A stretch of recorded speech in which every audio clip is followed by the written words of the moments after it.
ब्रह्मपुरी तालुक्यातील पद्मापूर परिसरात वाघाच्या हल्ल्यात वृद्ध महिलेचा मृत्यू झाल्याची धक्कादायक घटना समोर आली असून परिसरात भीतीचे वातावरण पसरले आहे। ब्रह्मपुरी तालुक्यातील पद्मापूर परिसरात वाघाच्या हल्ल्यात एका वृद्ध महिलेचा दुर्दैवी मृत्यू झाल्याची धक्कादायक घटना उघडकीस आली आहे।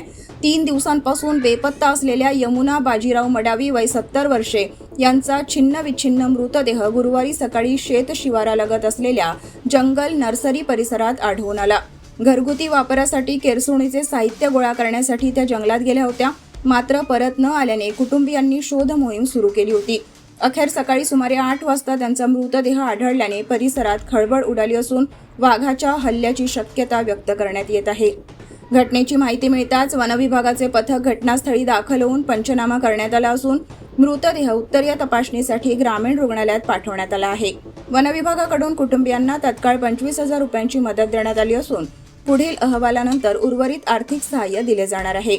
या घटनेनंतर पद्मापूर व परिसरात भीतीचे वातावरण निर्माण झाले असून नरभक्षक वाघाचा तातडीने बंदोबस्त करण्याची जोरदार मागणी ग्रामस्थांकडून करण्यात येत आहे।